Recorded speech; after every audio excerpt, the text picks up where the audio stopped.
Do you want me to put on headphones?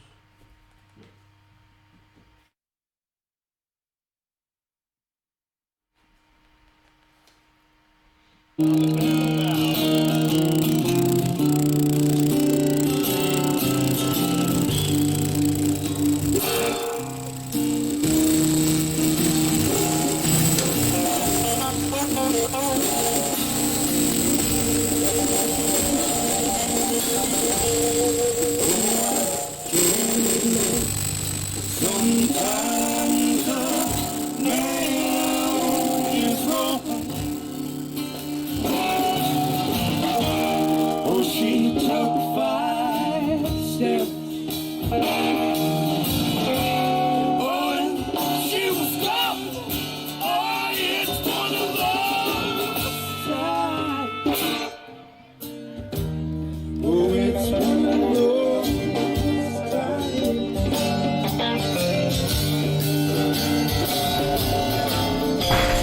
She said, I know you ain't got a cheating heart. Oh, your love is true. You just gotta. She never gonna fall. Oh, it's gonna love. Whoa.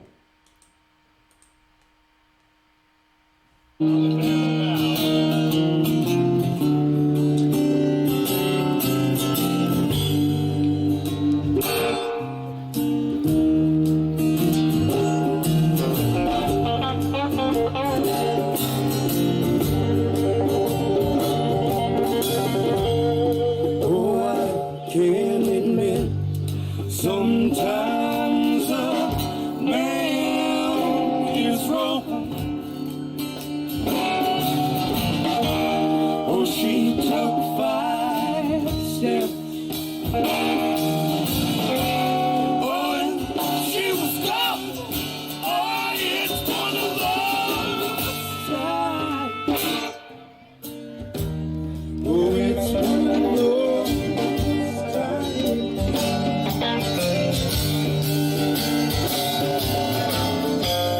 She said, I know you ain't got a cheating heart. Oh, your love is true. You just gotta. She never gonna fall. Oh, it's one of those times. Oh, it's one of those times.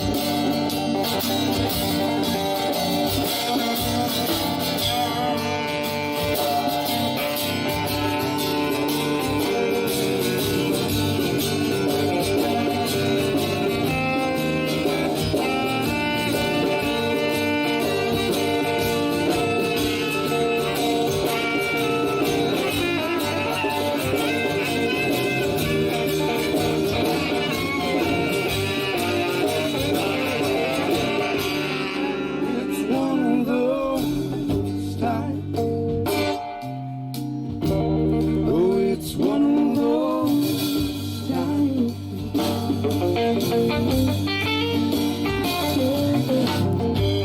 Oh, that woman, she don't mean a thing. She just had eyes of fire in a heart so cold. One touch, lost control. Oh, it's one of those times. Oh, it's one of those times.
She took 5 sips.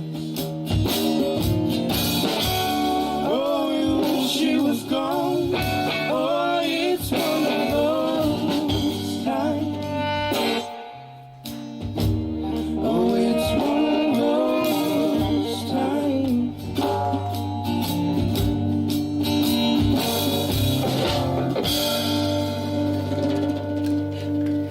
Thank you.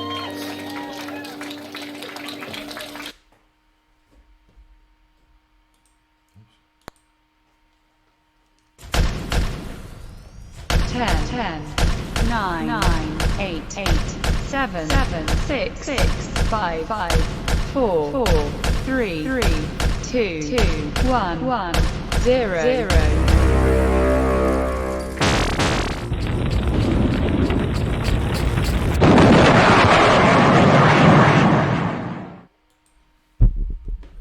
Hello, everybody. I hope everyone is doing well. This is Michael Voss, the Dragon of the Southern Tier, here with you on another episode of No Soundbites Allowed on the Exceptional Conservative Network. I hope we're all having a great start to our Saturdays. It's actually good weather. And if you're not from the Southern Tier of New York, if you're not from the Broome County region, you may not realize that to say that it's a sunny day is highly unusual. We're like second in the nation, right behind Seattle in terms of amount of rain in a year. We're one of the gloomiest places in the entire United States. So when the sun comes out and it's warm, it's a great day. So I hope everyone else is having a great day too. And yes, as you can see, I got rid of the homeless look and got rid of some of my hair. Mostly because I was told you got a homeless look going. So I finally got tired of being lazy and decided to get my hair cut. So hopefully everyone likes that look, and if you don't, well, it's going to grow back anyway, so we'll find out. That being said, I hope we're having a good start to the show. There is a lot that's going on here, folks, and I want to say hello to everyone. Please also don't forget to say hello to our very, very good friend. That's right, John the Intern is here with us today as well. Hello. How you doing there, John? I'm good. I like the new haircut. Well, we'll see. Yeah, I John think it looks likes really good. Yeah. Well, that's good. So we got John with us, and that counts. Whoops, why are we getting feedback? All right. So there's a lot that we want to cover in the show today. Just tons of stuff. There's so much information. There's so much that's going on. And as I fix my mic, we're going to try and go through all of it in the next 2 hours, and we're happy to have you here with us on that. So providing that the internet spectrum doesn't kill us and we don't see it censored by YouTube and Facebook so much, whether you're seeing this live, you're seeing this afterwards, please always remember, send us your comments. Let us know, you can call into the show at 607-242-9247. You can leave us a comment on Twitter at the MV Consult. You can reach us on Facebook or, of course, in the chat room where Intern John is right now, waiting for you eagerly to be able to speak to him and tell him how much you love his MAGA hat. And if you don't do it live, do it in the comments. We love that. And I should also mention, please, help us fight shadow banning. Help us get the conservative voice out there to let your voices be there. For everything that you love on the internet, please remember to subscribe. Please remember to like and share and comment, because that tells the powers that be, we're talking YouTube, Facebook, Google, Twitter, it tells them that the public is paying attention and not to mess with the content that people love, because they're supposed to be about free speech. Let the speech be free. So we thank you for that. Also, be sure to hit the notification bell What? right next to subscribe, so you know whenever we post a video. So you all, we don't get buried under YouTube's algorithm. Well, yes, we don't want to be buried under Yeah, the- no, absolutely. Well, that's what I'm talking about. That's the shadow ban. Yeah, absolutely. And hitting that bell right next to subscribe really helps us out. Yeah. Well, let me clarify for a lot of people. When we say shadow ban, this is the trick that YouTube and Twitter often use, and even Google as well. It's not that they remove you. They're learning that there's too much of a backlash for just eliminating most people. So what they do instead is they make it impossible to be found. That's the trick. They make you impossible to be found.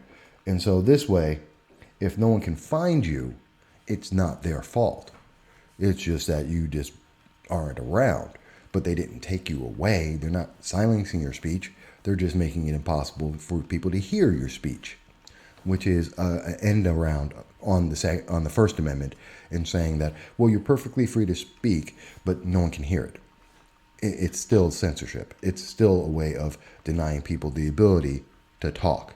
And that's a problem. That is always a problem. And that's one of the things we oppose here.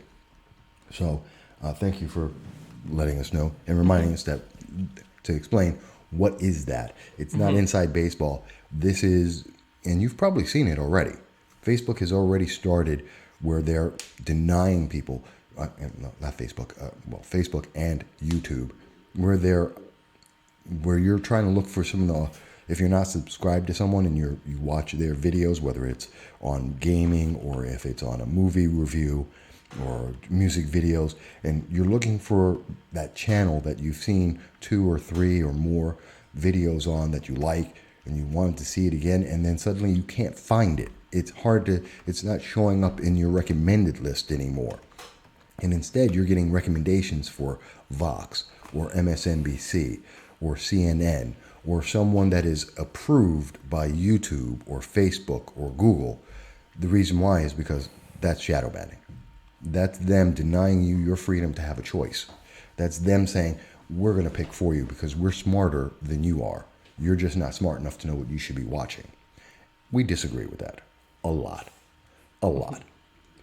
But we weren't going to talk about shadow bans, but we do have the public service announcement out there. Please look it up. Please support.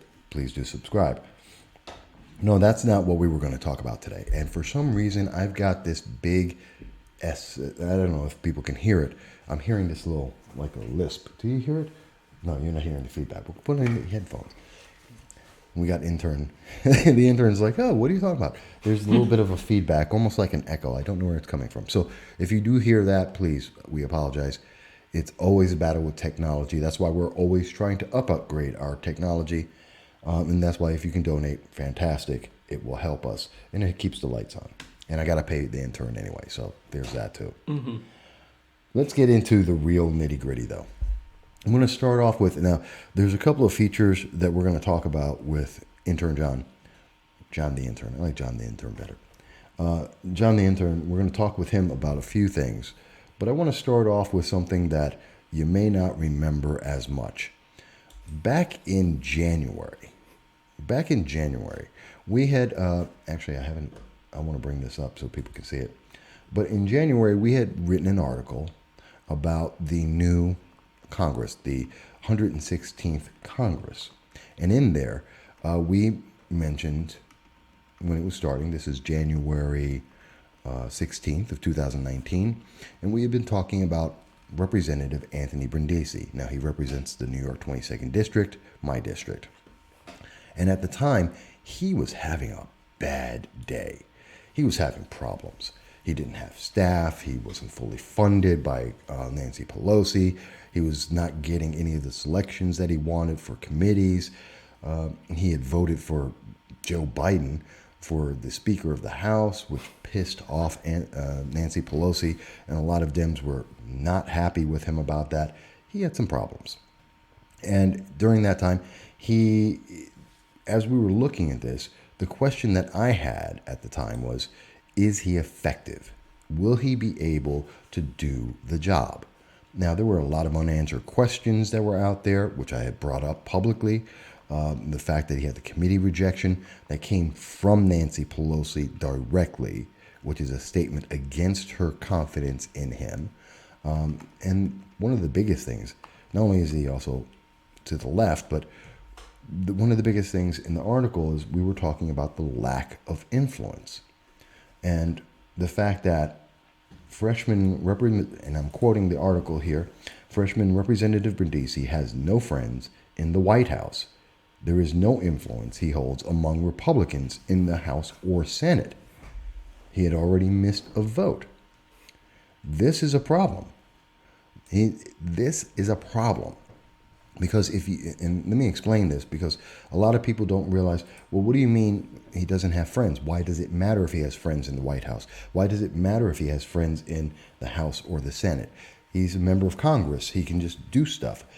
No, you can't do anything in Congress unless you have friends, unless you have people who back your bills. You are valued by the number of co-sponsors you can get to a bill. Your bill is going to pass or not based on the number of people you have who support you. The more friends you have, the more support you have, the more things you can get done. Also, the more influence you have. If you want to change a different bill and you want to, or you want to get funding for your state or for your locality, you can't do that unless people believe you have some political power, unless you have friends and allies who will back you up and say, you know what, he's got 50, 100 people who back a bill. You know, those are votes that will get my bill through. I want to back him, get him that funding, even if it's pork barrel funding. This is how the government works. So even if you have pork barrel funding, so you want to get your local university to be able to do a grant on watching shrimp on a treadmill, where do you think that money comes from? The only reason why a bill like that goes through is because the person who put it in has a lot of friends and people owe them favors. And so they say, yes, I will fund, your $250,000 shrimp on a treadmill bill, that pork barrel funding, because I owe you a favor. And you help me pass a bill along with 100 other people. Or the next bill I'm going to pass, you're going to be able to get 100 people talking about this. And that's what Congress is about. It's about deal making. It's about friends. That is a reality. We cannot hide from that. So when you have a member of Congress that cannot get friends, that does not have support, that no one cares about, that there are no favors that are being done for them, and they only owe other people, that's useless. That's ineffective. That's a problem. And it's a big problem. It's a very big problem. So that's why we were talking about it. And so I wanted to take a moment to step back and look at it. And to frame this properly, the reason why we're taking a look at it is because at this time, the government is looking at doing a pay increase. Okay, Congress wants to get more money. They want a pay raise. Alexandria Ocasio-Cortez and the rest of them, they want a pay raise. They want more money because they can't live on $174,000 a year. Literally about 4 times, on average, 4 times what the average American is taking home right now.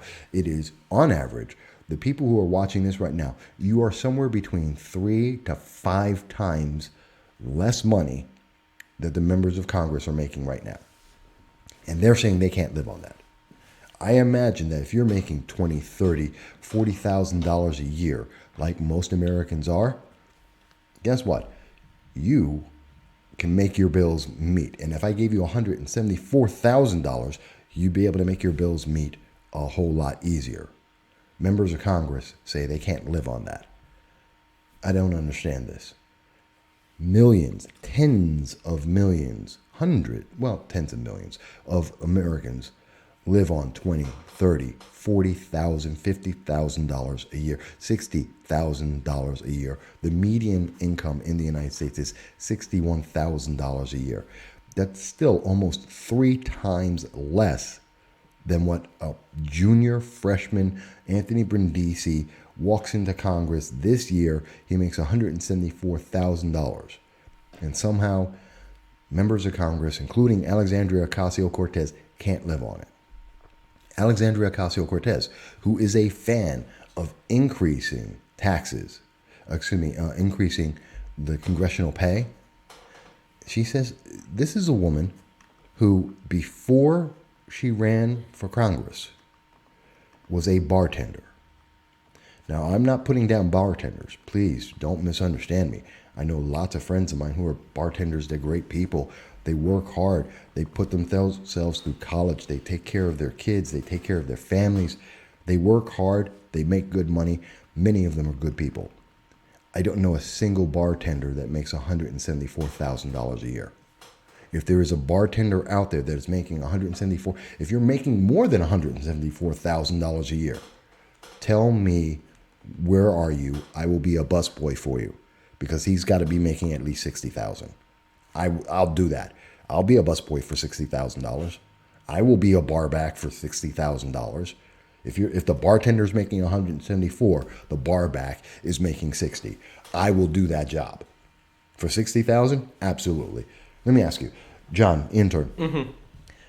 Would you work as a barback for $60,000? In a heartbeat.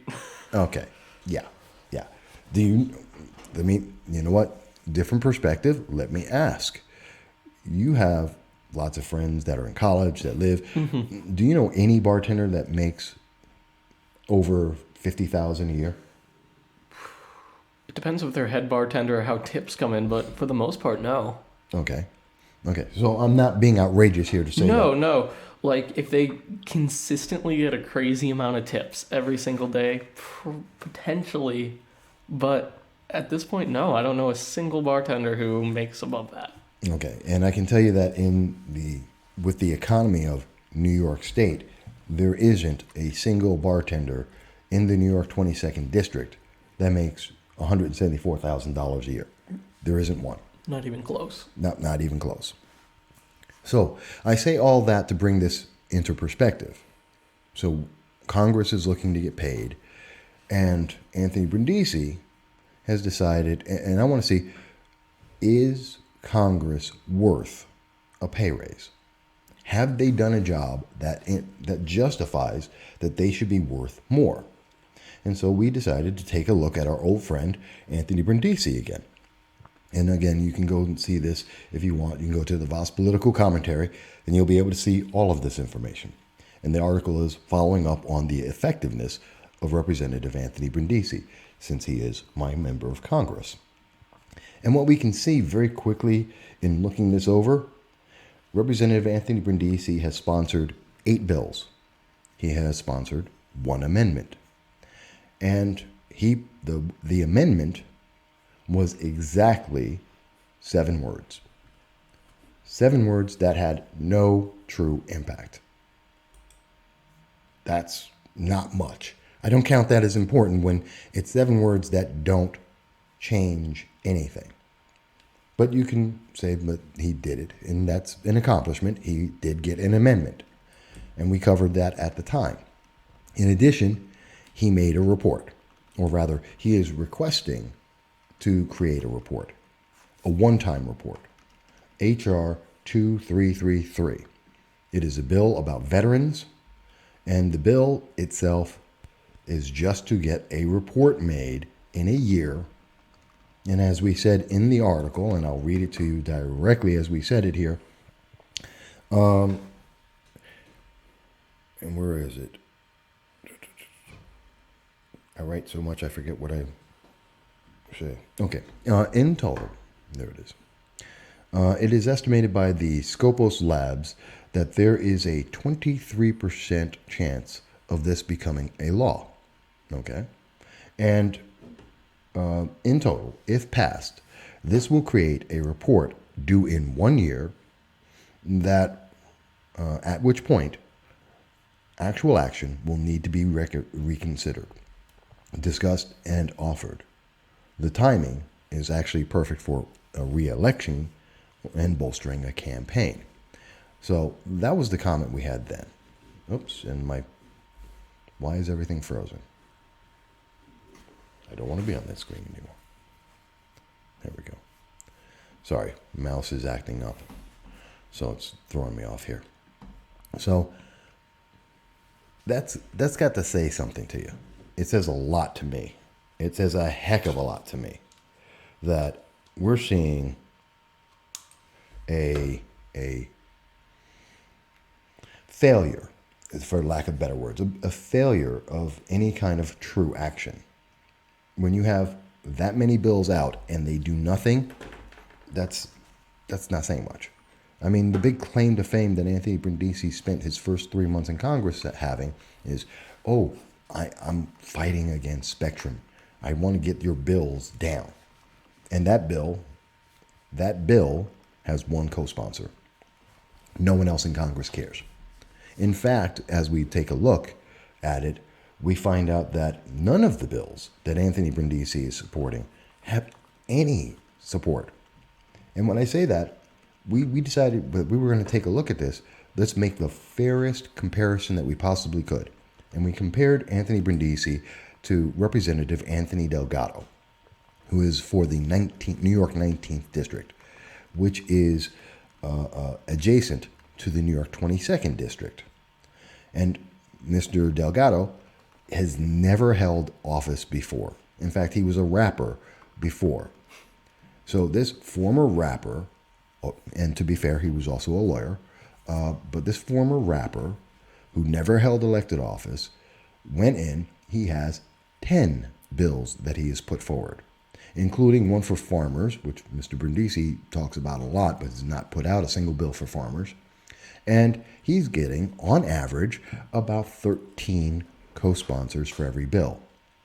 He has H.R. 2336, a bill that has 23 co-sponsors and has a 72% chance of becoming law. So when you look at this comparison, you're saying to yourself, and even that isn't a whole lot as Congress goes. But I have to ask you, if you have a guy who has a 23% chance of having something become a law, and that what happens if he does get it is you get a report in a year, and then you actually have to figure out what to do. Or you have somebody who's putting together a bill that's going to allow farmers, young farmers, to be able to exist. And he has another bill that's out there that's going to, actually several bills that are out, that actually have a 72% chance of being passed and actually doing something. Who's doing their job? Who has more influence? Who's going to get more money for their district? Now, this may all sound very boring until the day that you want to have a new business startup. That may sound really boring until you need government funding, until the moment that your district, your area, your town wants to get federal funds so that they can fix the streets, to fix the street lights, to do anything.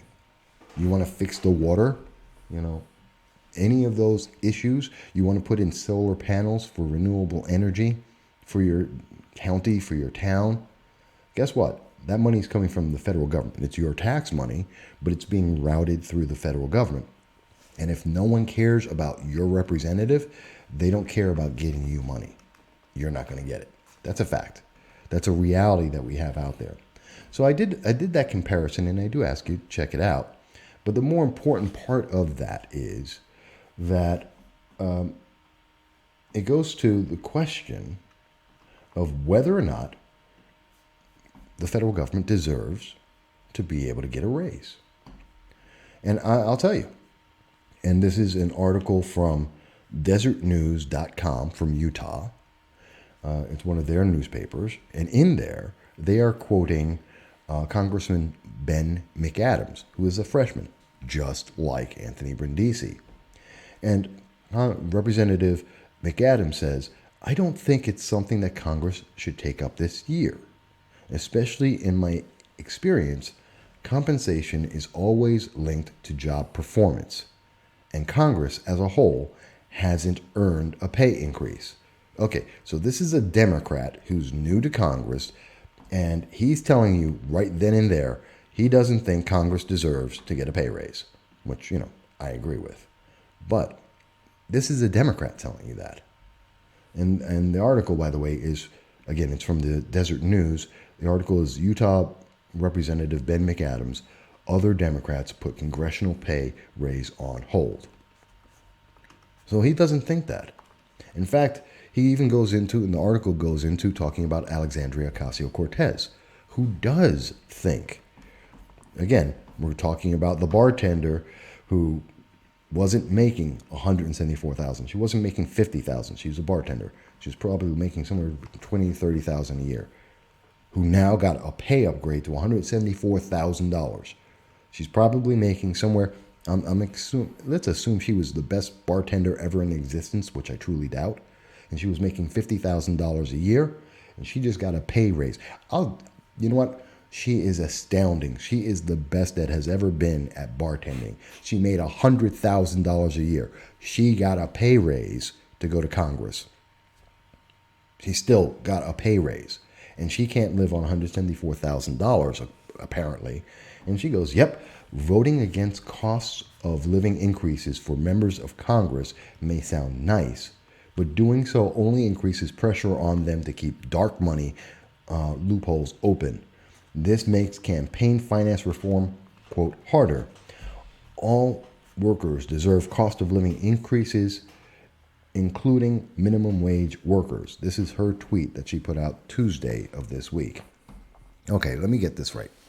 So somehow a person who makes $174,000 paid by the taxpayers, paid by people who make $20,000, $30,000, $40,000, the minimum wage workers that she's talking about, the minimum wage workers are having money taken away from them to give her $174,000, and she wants more of the minimum wage workers' pay so that she can have a pay raise.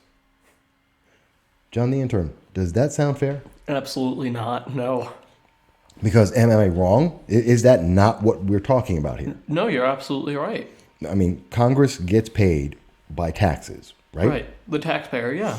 Okay, so they get paid by the taxpayer, and Alexandria Ocasio-Cortez thinks that she deserves more money, which means we have to get more taxes from the public, which means that poor people,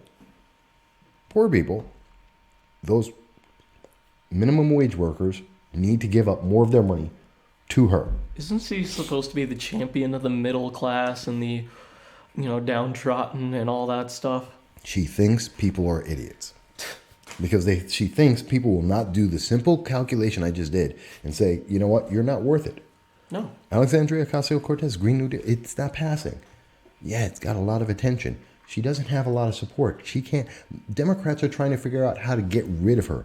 The mainstream moderate Democrats are trying to get rid of her, which is actually pretty easy to do. They can run a candidate, and if that doesn't work, they'll just redistrict that area into non-existence. They'll just gerrymander her out. Yeah, gerrymander her out. So, but the question is, what is she talking about? Does she actually think about what she says before she says it? I want everyone to get a pay increase, but give me more of the money from the poor people. I want more of their money. So we need to increase their pay so I can take more of that pay. As a percentage, the more you make, the more the government can take away from you. So if you get a pay increase, you're a minimum wage, they increase the amount of minimum wage, they're going to take more money from you than they were taking before, which means Congress gets more money to spend and or to have a pay raise. Oh my God, isn't that horrible? It is horrible. Okay, so let's move on. Let me move forward here because this is really, it aggravates me. And I'm going into detail because most media don't. They don't talk about this. They don't give you the comparison. They just tell you, oh, we should have a pay raise. No. Or they do something that's equally just as dishonest, in my opinion. And we see this with Representative Anthony Brindisi in particular. He's out there saying, hey, you know what? I don't want the pay raise. I don't want to get a pay raise. What you should do is I'm going to put out a bill that says we won't get a pay raise. Anthony, you're out of your mind. Let's start off with the first thing. And again, here's yet another member of the Democratic Party. These aren't Republicans I'm quoting. These are Democrats. This is the Fitzpatrick. Representative Fitzpatrick says, gridlock on major issues must not be rewarded. Members of Congress need a reality check. Everyone recognizes that Congress doesn't deserve the money that they're asking for. So here's the thing. And everyone who's saying, well, we shouldn't get any money, they're all putting out a bill. And every one of them is saying, well, we need to stop this. We need to stop this. This can't happen. We need to put out a bill. And I'm putting out it'll be a law. Don't you support that? Am I not a great person doing my job? Except then you think about the reality. And the reality is, as reported by Politico on June 10th, 2019, Democrats to pull bill raising congressional pay after backlash, quote, without action on the floor, the pay increase would automatically go into effect under current law. Democratic leaders would need to allow a specific vote to block the cost of living increase, which members have done every year for a decade. So the answer is no, you don't need a law. That's just, and I said this to someone on Facebook, what they're looking to do, Anthony Brindisi, is they are looking to profit off of this.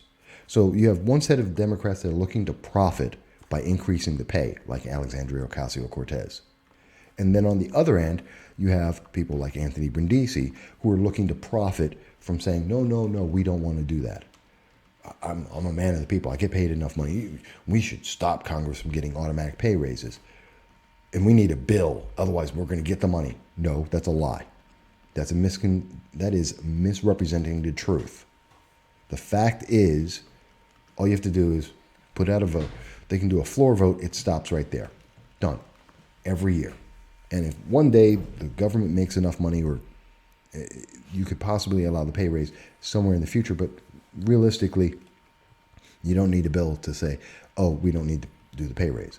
They've been taking care of that for a decade. He just wants to have something to say for his reelection. He wants something to say, I'm doing my job in Congress. No, you're not. You're not. And that's just a simple reality. You're not. You have no influence. No one cares about anything that you put out there. When you're putting out bills that are getting one person that are supporting it, when your best bill you could possibly come up with is 7 words that have no impact, I'm telling you, or that the best thing you can do is you get a report. That's it. That's the best you can do. No one cares. And even that can't get support. I'm sorry, you're done. So I'm talking about a lot of these things, but I want to take a break because my throat is dry and I need to find a new battery for my mouse because it's giving me a bit of a problem. So we're going to try and take a quick break, and then we'll come right back and we'll talk about something completely different.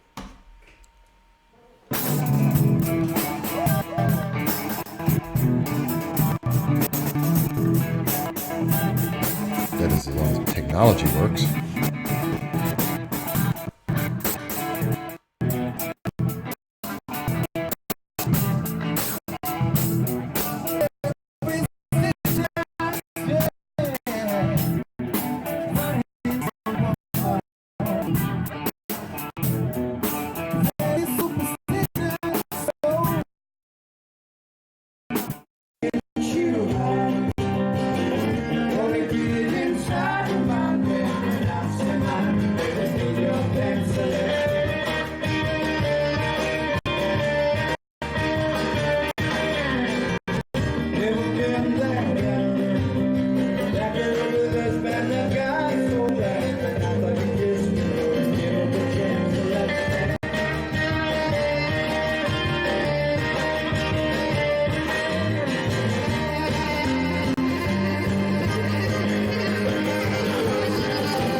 Hello, everyone. Sorry. Yes, we're here. We're still here with you. Bear with us. Like I said, we're technically working on a couple of things. And I'm still here, just fixing the technology so that we can better make this work for you. Because technology is not working with us right now, not being our friend. And we want technology as our friend. There we go. All right, so now we're better off.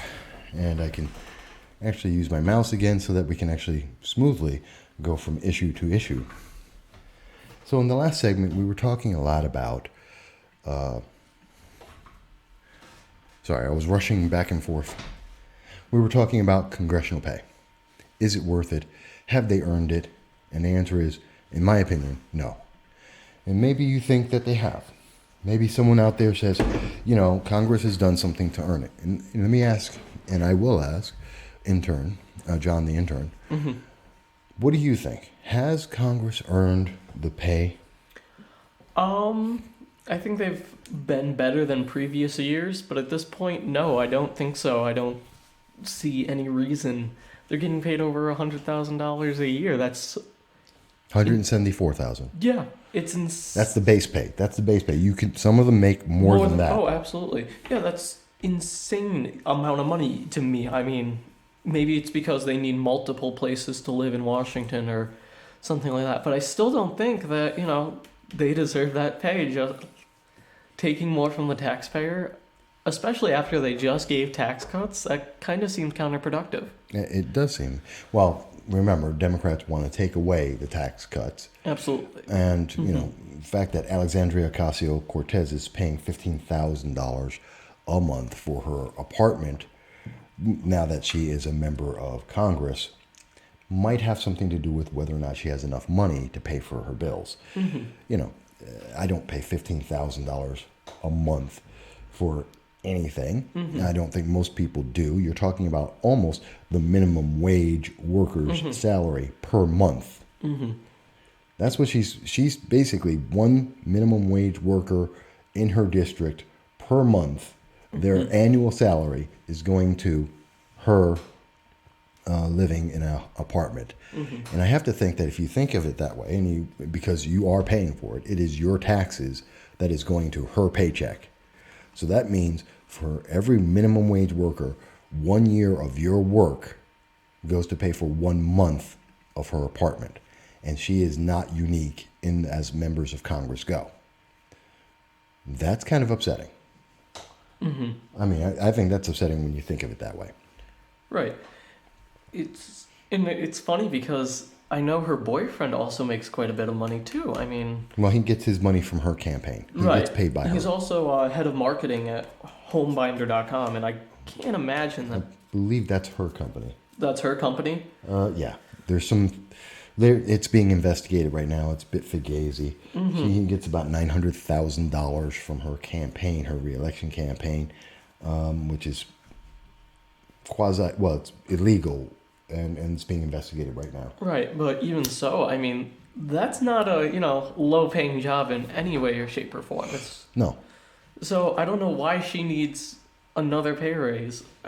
Why isn't she spending more time in her district, too? Why does she need a full-time apartment in Washington? I can't answer that. If Alexandria Ocasio-Cortez would like to come on here and talk with me about it, more than happy. We'll be happy to have her come in here and ask. There are 1,000 questions I have for Alexandria Ocasio-Cortez. In particular, how do you build a high-speed rail in 10 years, which we can't even do in California for the last 15 to 20 years, just in California. But she wants to make one across the entire country to everywhere in the country in 10 years, and she wants to build one to Hawaii. So please explain how we are building high-speed rail to Hawaii over the Pacific Ocean. Please do explain that to me. There's a number one question I have for Alexandria Ocasio-Cortez, and she doesn't seem to like that answer. I don't think she wants to come on the show. She refused to debate even Ben Shapiro, so I don't... And Ben is far, far smarter and better than I am, that's for sure. So, yeah, I think the odds of her actually speaking to us are low to none. But, hey, here's the thing. I'm not as smart as Ben Shapiro. I'm fully more than happy to admit I'm not nearly as smart as Ben Shapiro. So she has a better chance of debating with me than with Ben Shapiro. She can take her chances. I don't think it will go well for her because I'm not stupid, but I'm not as smart as Ben Shapiro. And I think she would fare better against me than him.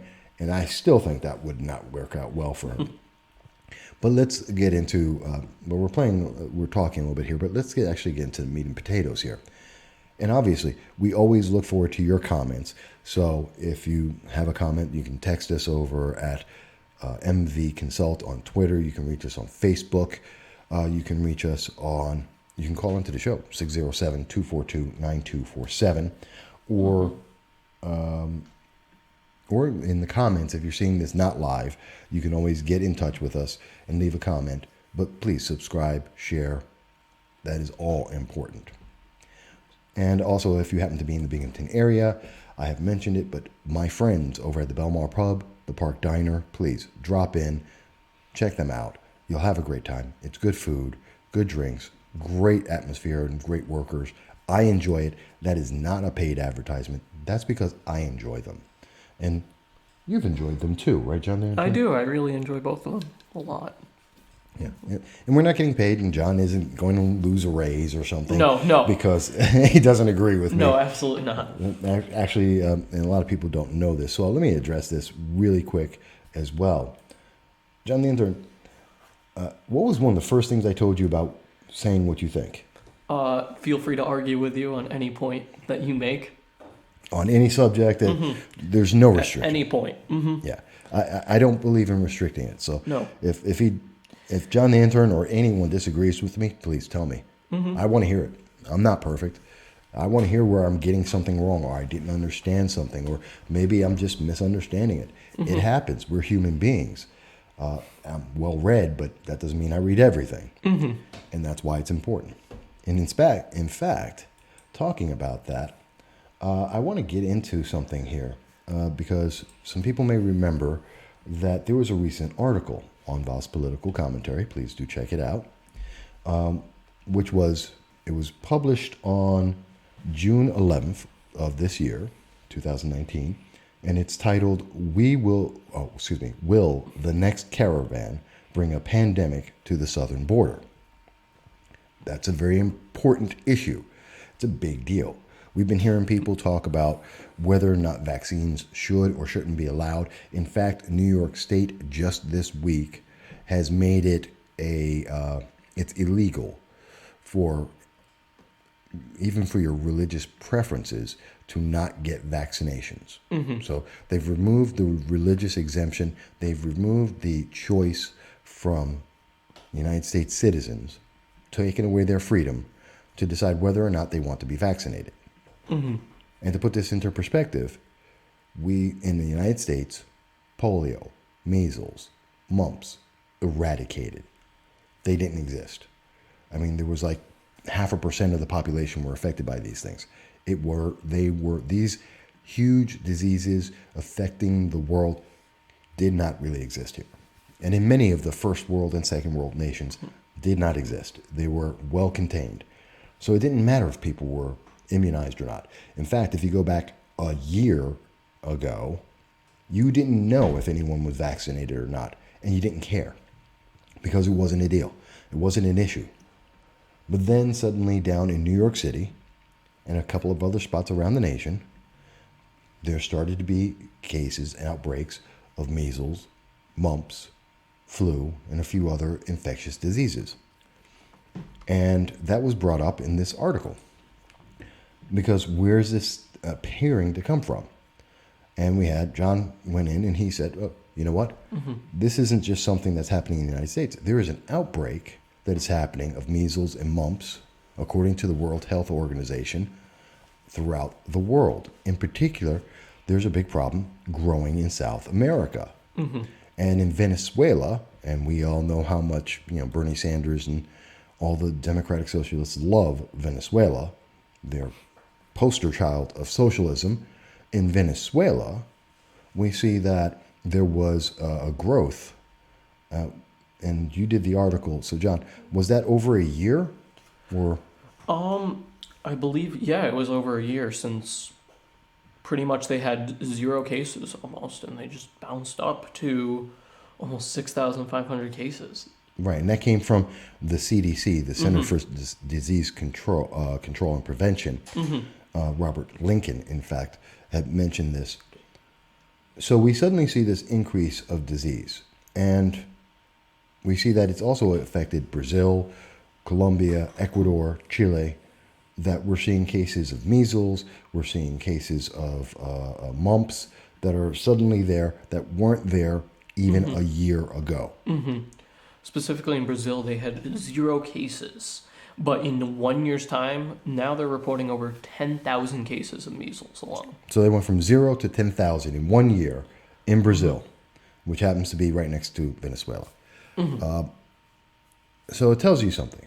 Third world nations, especially when they are in civil turmoil, like a civil war, as socialism tries to go and kill its people because it took away their guns, when we see that, we see disease appear. And people leave those nations en masse, trying to get anywhere but there. People, and that's a fact, people are leaving Venezuela in droves to go anywhere else because they don't want to be in a place where a socialist government is killing them. And they have no food, no medical care, all the things that socialism promised that they would have. Well, no, they're going to be dead instead. So that's why we're seeing these outbreaks. And the problem is that they're coming to the United States. They're coming here, to our country. And they are infecting our country. And here's how bad it gets. Because in March, once this computer catches up with us, in March of this year, 2019, ICE detained 2,000 immigrants because they had the mumps. 2,000 across the country. And if you remember, this year we suddenly had outbreaks of mumps. So you have to ask the question, why did we suddenly have an outbreak of mumps that for decades we have never had? And if you're wondering, well, Mike, how can you know that for sure? Because I watch CNN. Okay? CNN politics. So you can't tell me that I'm picking on somebody. I don't know. This is only from the right. No. CNN. If you think CNN is part of the right, I don't know what to say to you. But CNN reported on March 11th of 2019 that more than 2,000 people in immigration and customs enforcement custody are being quarantined because of an outbreak of mumps and other diseases. So it's not just limited to that. And in fact, the total as of March 7th was 2,287 individuals. So it's not just mumps. We're talking measles, we're talking cholera, we're talking influenza, all the infectious diseases. And these people are coming from countries, predominantly in South America, but not from America. And as you were saying in your research, they're not even coming from Mexico. Is that right? No, not really. No, it's mostly Honduras and places like that. I thought in your report you mentioned that it actually went down in Mexico. Yeah. Is that right? Yeah, it did. So we've seen that Mexico, a nation that has its own turmoil, but yet not socialist, is getting control over their infectious disease. South America is bringing it too, because they have to travel through Mexico to get to the United States. That 1,200, 2,200 mile march in those caravans going through the heart of Mexico, you think that might infect a few people? I mean, is that just me? No, absolutely. And I think, it's going to, as mumps and measles increases in these South American countries, the more likely they are to travel to America, where we offer programs such as the VFC, Vaccines for Children, which will give you free vaccines if doctors will provide you with free vaccines if you are uninsured. What's the VFC?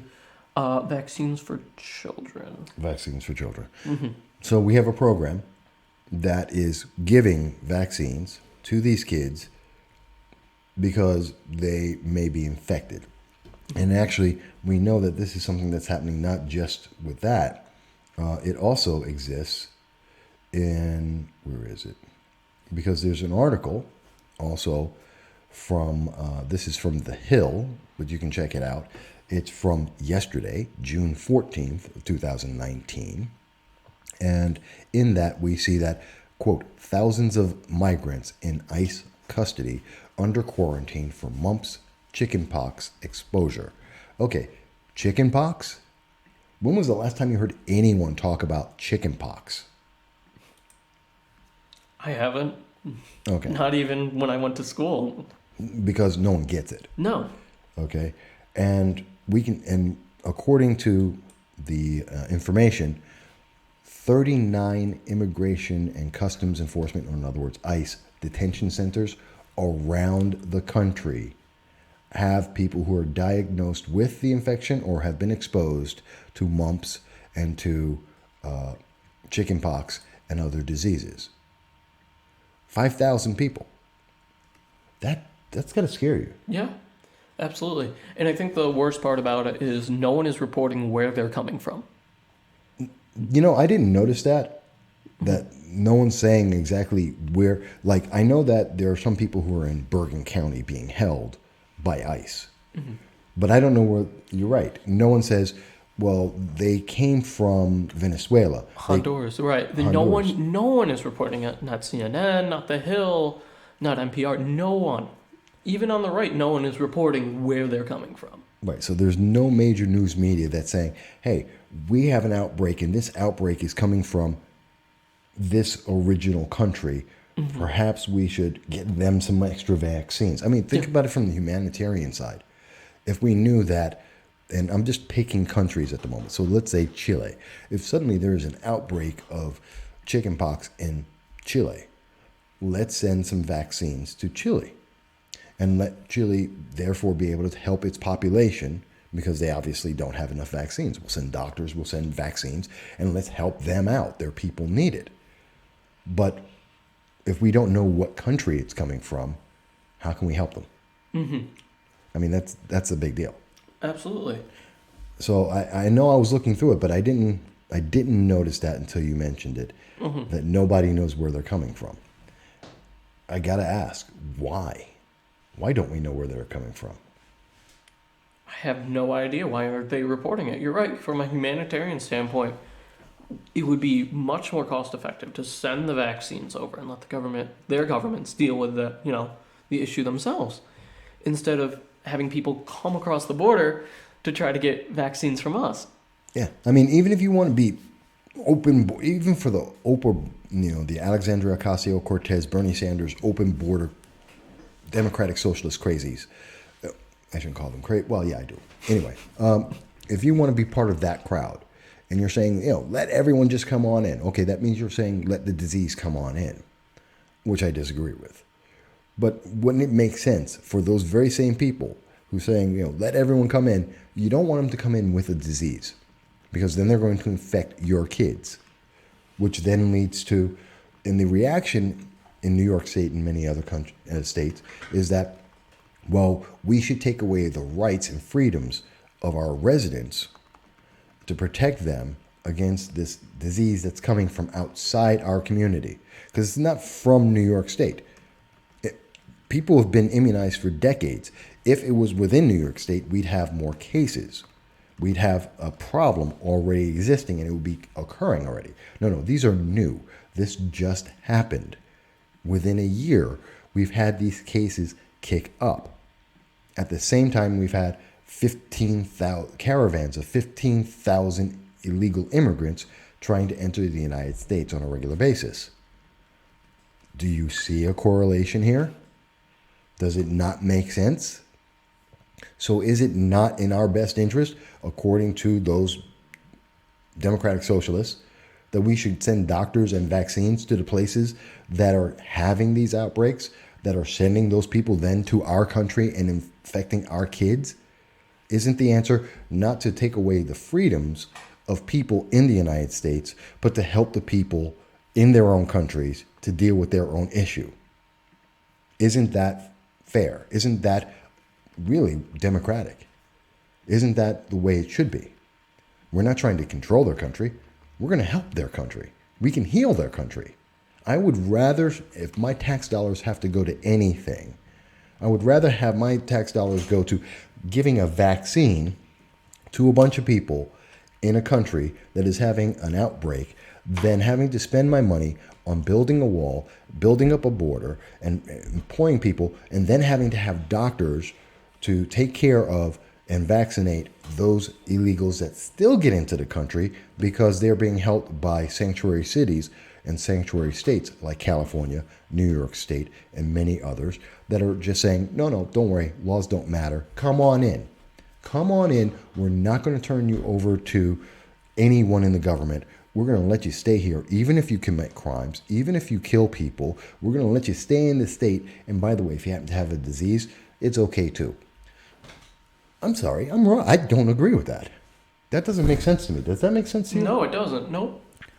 Because that seems to be stupid, folks. Who would say that? It only makes sense that we would want to fix this. It's kind of like another reason why we need to close the border. It's another reason why we need to ensure that we're not inviting people in or that we are breaking the law by saying, well, the immigration laws don't really matter. We don't have to follow them. Yes, we do. They're laws. They're in place for your safety, for my safety, for the safety of our kids. And when I say safety, it doesn't mean that every single illegal alien is going to run around drunk and kill people, although that happens. What we're saying is, by their own, with no fault of their own, other than, that they had this, they're spreading a communicable disease to other people because they're in our country without vaccinations, without authorization, hiding out, not necessarily in the most sanitary of locations, spreading disease. That's a problem. That's a problem. And that's why we see outbreaks in California, New York. Do you notice all the outbreaks of all these diseases? They tend to be in the same places that we have sanctuary cities. Mm-hmm. Or is that me just missing? Are we seeing outbreaks in the middle of Kansas? No, not really. But I think, before we make that claim, I would want to see more research and studies to see why that is. Well, that's on you. Yeah, you wrote the first absolutely. article. Absolutely. Just pushing back a little bit. No, that's Before fine. Making that claim, I'd want to see some more evidence, but it seems likely. Well, I'm not making the claim. I'm asking the question. I'm asking the question, and and in particular, you were doing research on this. So I'm just trying to understand, because I cannot think of, in Wichita, Kansas, in Minnesota, in Laredo, Texas, Texas maybe, but I'm thinking just places in the middle of America. Right, the Bible Belt area, yeah, absolutely. Nashville, Tennessee. I'm not hearing them say that they have this sudden outbreak of measles, mumps, the various other infectious diseases. But I am hearing it in New York State, in particular New York City. I am hearing about it in San Francisco and L.A. I am hearing about it in certain border towns in Texas and in New Mexico. So those are classic sanctuary cities, sanctuary states with high populations of illegal immigrants where they do not enforce the law. Mm-hmm. Maybe I'm crazy, but that seems to be a correlation here. Mm-hmm. You invite them in without being able to be checked by doctors, without authorization by the law. They come in, they're leaving places that have disease, and suddenly we have outbreaks of disease. It seems to be connected. I could be wrong. I will be happy to talk to anybody who has the data on that. If I'm wrong, correct me. But I don't know that I am. But we'll see. All right, so we're going to try another music break real quick, and then we'll be right back in just a moment.